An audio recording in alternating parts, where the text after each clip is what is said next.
माननीय अतिथिगण, शिक्षक वर्ग और प्यारे बच्चों, आप सभी को महावीर जयंती की हार्दिक शुभकामनाएं। महावीर जयंती जैन समुदाय के अनुयायियों का सबसे महत्वपूर्ण त्यौहार में से एक है।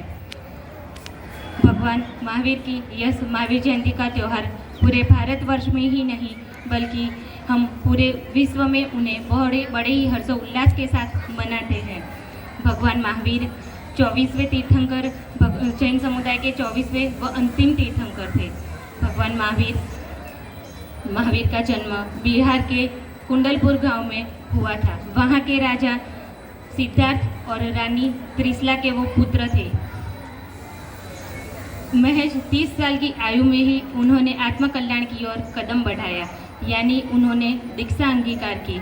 उसके बाद 12 साल की कठोर तपस्या उन्होंने वन में जाके मौन रहकर की।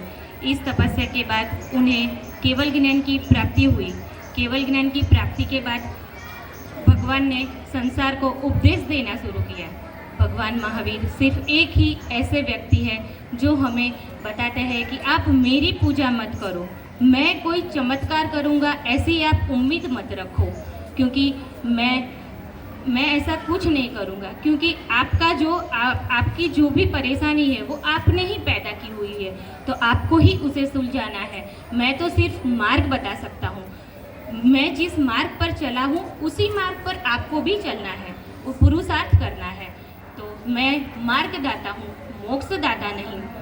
भगवान महावीर बड़े ही वीर और महान व्यक्ति थे, लेकिन उन्होंने कभी भी रणभूमि में जाके हजारों सैनिकों के आगे अपनी जीत को नहीं देखा था। वो हमें सिखाते हैं कि हमारे आंतरिक शत्रु, यानी हमारे अंतर्मन में जो शत्रु है, जैसे लोभ, क्रोध, मोह, माया आदि पर हमें विजय प्राप्त करनी है, और महावीर स्वामी भगवान ने उस पर विजय प्राप्त की थी। इसीलिए वो हमें इस उपदेश को बताते हैं। भगवान महावीर के 2 प्रमुख उपदेश थे, जियो और जीने दो, अहिंसा, परमो धर्म। इस सिद्धांत को सिद्ध करते हुए भगवान हमें बताते हैं कि इस पृथ्वी पर छोटे से छोटे जीव को भी जीने का अधिकार है। हमें किसी की भी हिंसा नहीं करनी चाहिए। भगवान अहिंसा परमो धर्म के सिद्धांत को समझाते हुए हमें बताते हैं कि हमें किसी को मानसिक क्षति भी नहीं पहुंचानी है, क्योंकि अगर हम किसी को मानसिक क्षति पहुंचाते हैं तो वो भी एक हिंसा ही कहलाई जाएगी।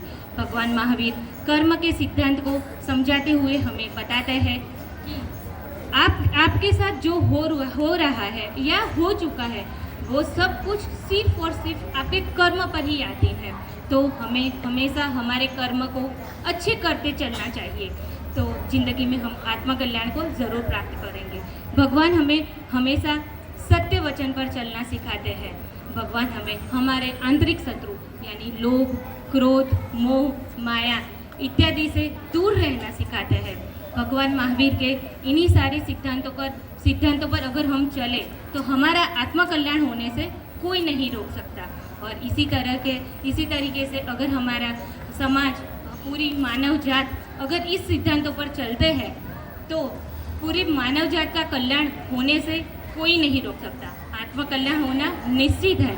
तो आज महावीर जयंती के इस पावन अवसर पर आओ हम सब मिलकर इस सिद्धांत को साक्षात्कार करें और इस सिद्धांत पर हम चलें और एक कदम आत्मकल्याण की ओर बढ़ाएं। मैं अपनी बात को विराम देने से पहले सिर्फ 2 पंक्तियां कहना चाहूँगी। धूल अगर चाहे तो अबीर हो जाए, धूल अगर चाहे तो अबीर हो जाए, जंजीर अगर चाहे, रेशम अगर चाहे तो जंजीर बन जाए, रेशम अगर चाहे तो जंजीर बन जाए। आवश्यकता है आदर्शों के परिपालन की, आवश्यकता है आदर्शों के परिपालन की। इंसान चाहे तो महावीर बन जाए। धन्यवाद। और कि आज महावीर जयंती के इस पावन पर्व पर मुझे यहाँ पर इस स्कूल ने आमंत्रित किया, तो मैं यहाँ के शिक्षकगण और प्रिंसिपल श्री का आभार व्यक्त करती हूँ। धन्यवाद।